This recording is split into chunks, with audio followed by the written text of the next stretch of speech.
Hello guys, what's up? How you doing? So welcome back to In Sports again. And yes guys, we're gonna talk about football again. Now this is the second friendly international between Myanmar and Nepal. That was the first friendly international before, which ended up goalless 0-0. And this is the second friendly international which Nepal lost by 1-0. That was the late goal from the Myanmar side. Was kind of a bit of the problem with the umpiring, but again, the goal was given, so we can't do anything. We can't go back.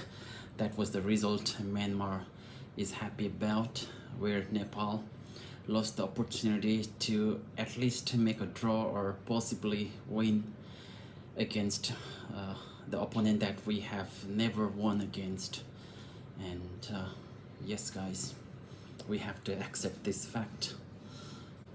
But again, when you talk about this second friendly international, I would say the first half was under Nepal's control. Nepal came up with multiple chances where Nepal were not able to convert any of those, and credit goes to the Myanmar goalkeeper also coming up with those unbelievable saves. And otherwise, things could have been 2-0, easy 2-0 for Nepal in the first half. So the rain started heavy from, I think, the 30th minute of the game until the 70th minute. So I would say this came as a blessing in disguise for the Myanmar side, because when you really want to play the ball, the superior side especially, they can't really direct the ball in a way they really want the ball to be. So that was quite a hamper for the Nepalese side, but anyway, they came up with so many chances. And what I was expecting, looking at the first friendly international against Myanmar, I was expecting the Myanmar to be slowing down in the second half, but again, rain was a blessing for them, and they didn't slow down, and the whole momentum of the game changed. Even according to the betting tips from one of the websites that I was referring to before this second friendly international, man, the pundit was in favor of Nepal. The first goal to score was also Nepal, according to them, and the score that they were predicting was 1-2, two for Nepal and one for Myanmar. But again, the heavy rain interrupted the total momentum of the game, that I would say. That quite kind of like hampered the Nepalese side with their tactical thing, and the pace, the linking between the players, the penetration, the shot making, everything was hampered. But anyway, this has been a learning curve for Nepalese side. But I would say Myanmar, to be honest, Myanmar is not what we are expecting. I mean, I've seen their game. The last 1 year, Myanmar level is to the level of Cambodia and Laos. Honestly, guys, they are at their level. Even the FIFA ranking is 160 for Myanmar. Nepal is 175 or 176. I don't know what ranking has Cambodia and Laos. Probably they are maybe 170 or 180. But the level of game they have, Myanmar, is to the level of Laos and Cambodia right now. And in Southeast Asia right now, the top team, in my opinion, is Vietnam for sure. Yeah, even Southeast Asian Football Championship, they call it AFF.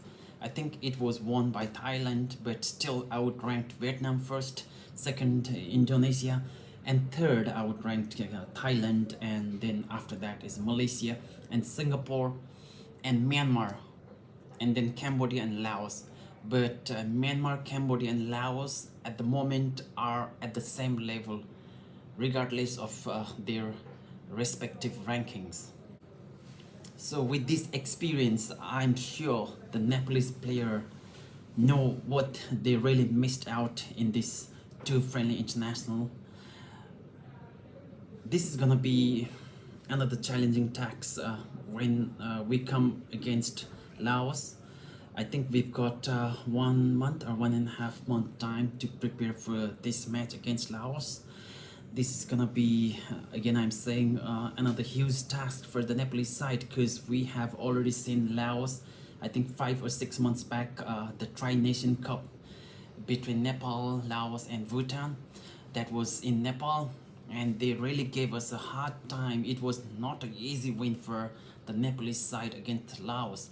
But this time around, what's going to be happening is we are playing two games, home and away. So one, we are playing away in Laos. Man, that's gonna be another huge task.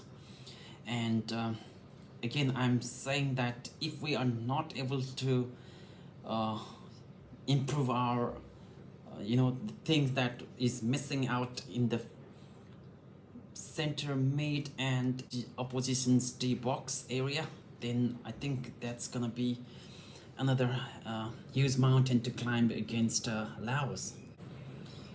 If we're not able to improve whatever is lacking on these two friendly international, actually this has always been the issue with the Nepalese football team.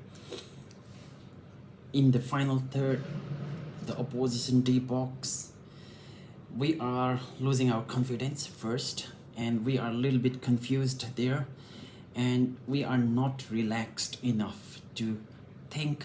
This is what always stopping us from making a score. This has been a problem. And again, your coach is not gonna teach you how to score from 5-6 yards. Man, that's, you gotta work on your own. So you need a lot of practice. You need a lot of mental skills. You need coordination, linking with your partners before you making a final attempt. So guys, you gotta work on this, otherwise, man, Laos is gonna give us a hell of a time. That is for sure, man. So please work on this issue. Whatever opportunity you get, make it happen. Make it happen. There are teams, with 17 shots, 11 shots on target, and there are teams with only 2 shots and 2 shots on target, and they are the one winning. So at the end, the stats is gonna matter. Who, they're gonna see the goals. They're not gonna see how many attempts the losing team made, how many shots were on target, how many positions they had with the ball. Man, this is not gonna count in the history. Only who won, what goal. That's only gonna matters. So my serious appeal to Enfa, or Vincenzo. Throughout the week we do the training session, but every weekend maybe we could arrange some match, so that the guys will have a feel of a match before the actual match against the Laos. Possibly we can play against the departmental side or the African side that are residing in Nepal, Tribhuvan Army Club, Nepal Police Club, or APF. So please make it happen, or possibly if we can arrange matches against a superior side, let's say maybe Singapore, or maybe Malaysia, or maybe Turkmenistan, Tajikistan. These are the teams that we can look into, or even we can play against Bangladesh right now. Make it happen. Give our guys a real match feel before that Laos match. This is very important. Otherwise, Laos are, to me, practically right now at the same level of Myanmar. It's not that much of a difference between Laos, Cambodia, and Myanmar right now.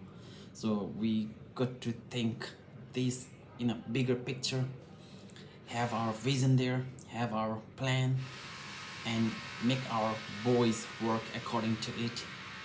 I know the Nepalese players, they must have realized what we really missed out in this two friendly international. If you ask them, yes, they definitely gonna share they're definitely gonna say we could have won this match, but we lost it. Anyway, it's history now, so we have to think of the future. We have Laos ahead, but before that we have a lots of homework to do, and I am sure Enfa will do something.